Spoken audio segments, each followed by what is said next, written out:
polycystic ovary is an hormonal disorder which is quite common among women of reproductive age.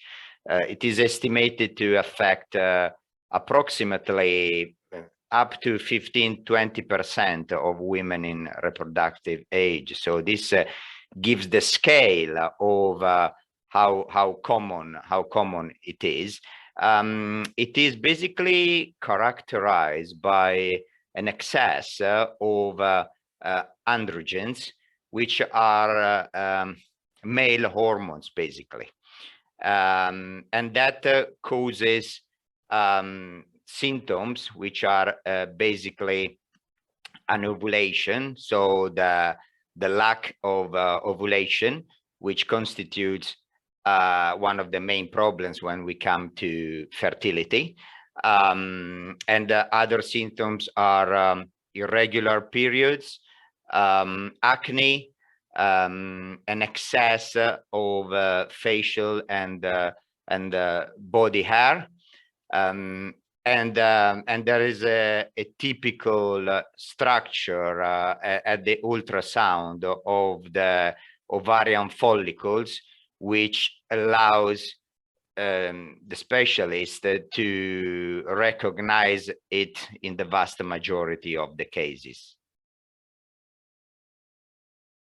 As I already said in the introduction, the main symptoms are basically related to an excess of male hormones, which is characteristic of this condition, and that causes cycle irregularities, anovulation, so the absence of regular ovulation, and symptoms related to the presence of, as I said, an excess of hair growth. So you see often in this patient the presence of acne, facial and body hair, and also very often irregular periods. Well, the exact cause hasn't been determined yet, although what it is known is that it tends to prevail in families with a history of polycystic ovary. So it is believed to have a genetic predisposal to that, but the real cause is still unknown. What we know is that it is normally associated with high levels of insulin. This is a condition called insulin resistance, which is very common also in diabetes, which we know can be genetic as well. So there is a link between this condition and eventually a risk to develop diabetes. And also it is characterized by an hormonal imbalance and can cause some metabolic problems. So it's not a condition that affects only fertility, but in some cases can represent a general health problem.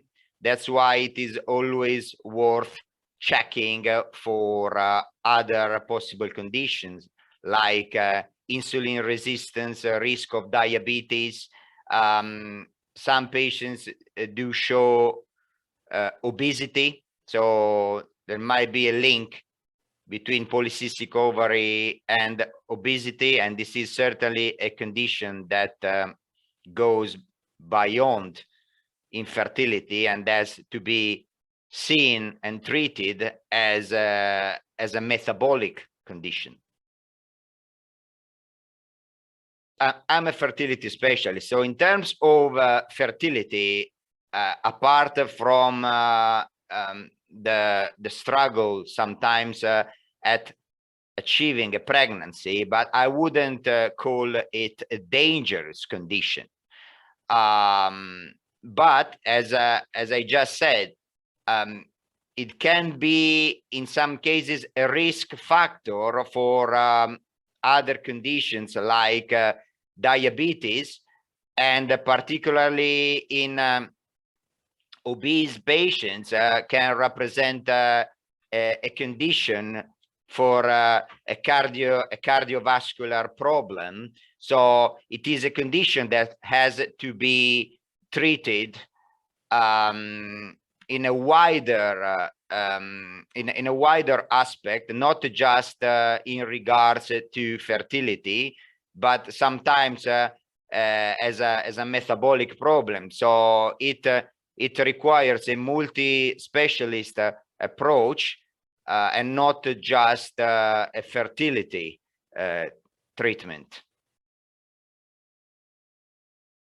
The treatment options are basically done to restore ovulation, which is the main problem of polycystic ovary. So which in most of the cases is not difficult to achieve.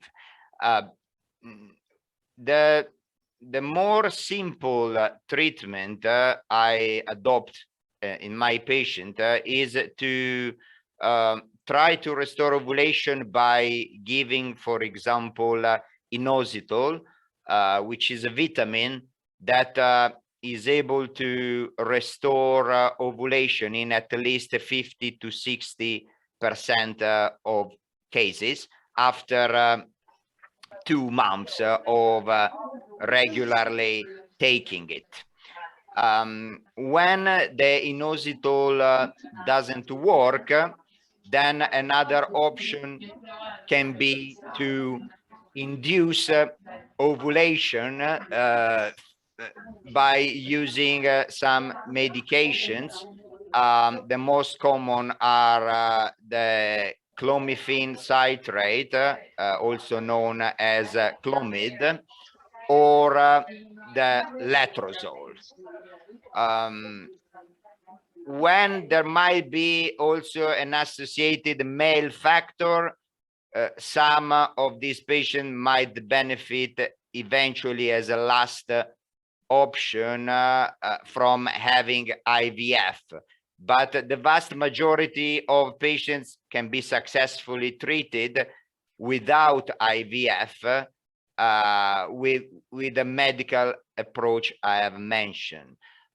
It's also very, very important to treat what could be a contributing factor, which is, for example, obesity in some cases, or an excessive body weight anyway, because this maintains a kind of vicious circle. So women who manage to lose even 5% of their total body weight can have a huge benefit without any further treatment, because this might restore a regular cycle without having to take medication. So acting on the general lifestyle, increasing physical activity, eating better, are all things that doing regular exercise are all things that I consider as part of the treatment. Actually, the treatment is not just medical, but it needs to be associated with a proper lifestyle and proper lifestyle habits.